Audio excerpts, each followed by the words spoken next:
अस्सलाम वालेकुम viewers, welcome to champion learnings. मैं हूं उस्मान शहजाद और आज हम बात करेंगे जॉर्ज बर्नार्ड शॉ के बारे में। अब बर्नार्ड शॉ जो हैं वो बहुत ही फेमस आयरिश प्लेराइट थे और ये कहा जाता है कि उन्होंने काफ़ी हद तक अमेरिकन थिंकिंग को शेप किया था। बर्ट्रांड रसल जो कि उस टाइम के बहुत ही फेमस फिलोसोफर और मैथमेटिशियन थे, उन्होंने ये कहा था कि जॉर्ज बर्नार्ड शॉ जो हैं उनकी जो ह्यूमर है वो एज अ डिफेंस डेवलप हुई है, जो कि उस टाइम पे रेडिक्यूलिंग या हॉस्टिलिटी जो भी चलती थी उसके अगेंस्ट।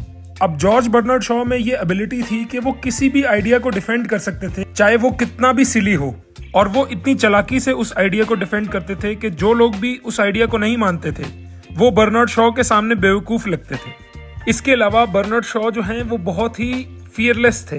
वो इतना निडर होके अपने ओपिनियंस को एक्सप्रेस करते थे, चाहे वो ओपिनियन पब्लिक में पॉपुलर हो या ना हो। बर्नार्ड शॉ ने अपने करियर में 60 से ज्यादा प्लेज लिखे। अब बर्नार्ड शॉ का बड़ा ही कमाल का कोट है, life isn't about finding yourself, life is about creating yourself. अब इसका मतलब बेसिकली ये है कि जिंदगी जो है ना वो अपने आप को ढूंढने के बारे में नहीं है, बल्कि अपने आप को क्रिएट करने के बारे में। यानी कि आप कॉन्स्टेंटली अपने आप को री इन्वेंट करते रहो, क्योंकि एक टाइम के बाद ये जो सर्च का जो प्रोसेस है ना ये बोरिंग हो जाएगा। अगर एक एक्टर की एग्जांपल लें तो जैसे फॉर एग्जांपल कोई एक्टर है, वो कोई रोल्स परफॉर्म करता है तो उसके कुछ एक्सपीरियंसेस हैं जिनकी बेसिस पे वो डिफरेंट इमोशंस को टैप इन करता है। लेकिन एक चीज ये है कि उसके एक्सपीरियंसेस लिमिटेड हैं जो कि कभी ना कभी खत्म हो जाएंगे। तो अगर उन एक्सपीरियंसेस के खत्म होने के बाद उसको अपने आप को री इन्वेंट करना है और एक कैरेक्टर क्रिएट करना है दोबारा से, तो उसके लिए उसको फिर एक डिफरेंट वर्ल्ड में एंटर करना होगा। उसको दूसरे लोगों के एक्सपीरियंसेस को गैदर करके अपने अंदर वो कैरेक्टर को क्रिएट करना होगा। अब जॉर्ज बर्नार्ड शॉ के हिसाब से अगर आप कोई गलतियां करते हो किसी चीज में ट्राई करके, तो वो बहुत बेहतर है उससे कि आप खाली बैठे हो और कुछ नहीं कर रहे। जब भी इंसान किसी चीज में गलती करता है तो उससे बहुत कुछ सीखता है, और जब भी किसी चीज में ट्राई करते हैं ना तो कोई ना कोई चांस जरूर होता है सक्सेसफुल होने का। अगर आप बैठे हो और कुछ नहीं कर रहे तो बिल्कुल ही कोई चांस नहीं है आपका कि आपको सक्सेस मिले। अब जॉर्ज बर्नार्ड शॉ का एक और बड़ा कमाल का कोट है, we don't stop playing because we grow old, we grow old because we stop playing. इसका मतलब बेसिकली ये है कि कोई भी ऐसा इंसान जिसके अंदर एक चाइल्ड लाइक इनोसेंस रहती है हमेशा, वो कभी भी बुढ़ा नहीं हो सकता, चाहे उसकी एज कितनी भी हो जाए। इस दुनिया में बहुत सारे लोग ऐसे हैं जिन्होंने एक certain level of success achieve किया हुआ है, उनकी एज बहुत ज्यादा है लेकिन उनकी क्यूरियोसिटी खत्म नहीं होती, वो काम करते ही जा रहे हैं, वो अपने आप को री इन्वेंट करते ही जा रहे हैं। अब जॉर्ज बर्नार्ड शॉ के हिसाब से इस दुनिया में दो तरह के बंदे हैं, एक है रीजनेबल मैन और एक है अनरीजनेबल मैन। अब जो रीजनेबल मैन है ना वो दुनिया के हिसाब से अपने आप को अडेप्ट करता है, और जो अनरीजनेबल है वो दुनिया को अपने हिसाब से अडेप्ट करवाता है। तो जॉर्ज बर्नार्ड शॉ ये कहते हैं कि सारी की सारी जो प्रोग्रेस है वो अनरीजनेबल बंदे के हाथ में, यानी कि जो दुनिया को अपने हिसाब से अडेप्ट करवाता है। यही बेसिकली डिफरेंस है एक लीडर और फॉलोअर के बीच में। लीडर वो होता है जो कि ट्रेंड सेट करता है, और फॉलोअर वो होता है जो कि ट्रेंड को फॉलो करता है। अब बर्नार्ड शॉ के हिसाब से जिंदगी में दो ट्रेजेडीज होती हैं, एक तो जो आपकी दिली ख्वाहिश है वो पूरी हो जाए, और एक के वो पूरी ना हो। अगर पूरी नहीं होगी तो आपके दिमाग में ये आता रहेगा पता नहीं कब ऐसा दिन आएगा जब पूरी होगी, और जब पूरी हो जाती है तो उसकी नेगेटिव साइड दिखने लग जाती है कि यार अब तो इसमें ये प्रॉब्लम है, इसमें ये प्रॉब्लम है।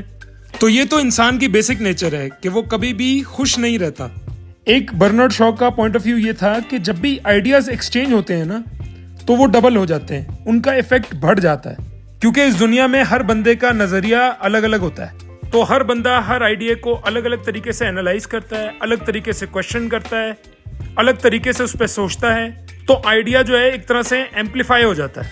अगर आपको एग्जांपल दूं तो जैसे ग्रुप डिस्कशंस होती हैं, तो ग्रुप डिस्कशंस का बेसिकली मकसद क्या होता है कि आपस में जब डिस्कस करते हैं, ब्रेनस्टॉर्म करते हैं आइडियाज, तो बेसिकली आइडियाज मल्टीप्लाई हो जाते हैं। अब जॉर्ज बर्नार्ड शॉ का एक और पॉइंट ऑफ व्यू था कि बेसिकली जो रॉन्ग रोड है वो कहीं ना कहीं तो ले जाएगी आपको। जैसे फॉर एग्जांपल कई बार हमारे साथ होता है कि हम कोई रास्ते पे जा रहे होते हैं और हम कोई गलत रोड पकड़ लेते हैं और उस पे चलते रहते हैं, तो कहीं ना कहीं तो हम पहुंच ही जाते हैं, और शायद वहां पहुंच के हमें पता चलता है कि अच्छा ये रास्ता था और हमें यहाँ पर जाना था। अक्सर ये जिंदगी में भी हमारे साथ होता है कि हम डी ट्रैक हो जाते हैं, लेकिन यही बेसिकली जिंदगी है। कई बार गलत रास्ते पे चल के ही आपको सही रास्ता नजर आता है। अब बर्नार्ड शॉ के हिसाब से जो पॉजिटिव थिंकर्स हैं और जो नेगेटिव थिंकर्स हैं, ये दोनों ही कंट्रीब्यूट करते हैं सोसाइटी में। अब उन्होंने ये एग्जांपल ये दी कि जो पॉजिटिव थिंकर होता है वो एरोप्लेन को इजाद करता है और जो नेगेटिव थिंकर है वो पैराशूट को इजाद करता है। बेसिकली दोनों हो तो ही सोसाइटी चलती है, क्योंकि जो पॉजिटिव थिंकर होगा वो इनोवेशन करवाएगा, वो इनकरेज करेगा इनोवेशन इन्वेंशन को, और जो नेगेटिव थिंकर होगा वो क्रिटिसाइज करेगा, तो उसकी बेस पे और फर्दर इनोवेशन होगी, वो चीज और बेहतर होगी। लेकिन क्रिटिसिज्म जो है वो कंस्ट्रक्टिव होनी चाहिए। ऐसा नहीं है कि टॉक्सिक क्रिटिसिज्म हो रही है जिससे जो ऑप्टिमिस्ट है वो भी अपना काम सही से नहीं कर पा रहा है। अब बर्नार्ड शॉ के हिसाब से जो लिबर्टी या फ्रीडम है उसका मतलब है रिस्पॉन्सिबिलिटी, और यही वजह है कि ज्यादातर लोग उसमें इंडल्ज नहीं होना चाहते। इस दुनिया में सब लोग फ्रीडम तो अचीव करना चाहते हैं, लेकिन उसके लिए काम कोई नहीं करना चाहता। जैसे अगर बिजनेस की एग्जांपल लें तो बिजनेस बहुत सारे लोग इसलिए करते हैं क्योंकि उनको फ्रीडम चाहिए होता है अपनी जिंदगी में, लेकिन एक्चुअल में कितने लोग बिजनेस कर पाते हैं और उसमें सक्सेसफुल हो पाते हैं और आगे कॉन्स्टेंटली उसमें इनोवेट कर पाते हैं, ऐसे लोग बहुत ही कम हैं। क्योंकि अपनी बेस पे बिजनेस खड़ा करना बहुत ही डिमांडिंग होता है, क्योंकि बिजनेस दिन में 8 या 9 घंटे का गेम नहीं बल्कि 24 घंटे का गेम है। तो जिंदगी में जितनी बड़ी आपकी आजादी होगी उतनी बड़ी आपकी जिम्मेदारी भी होगी।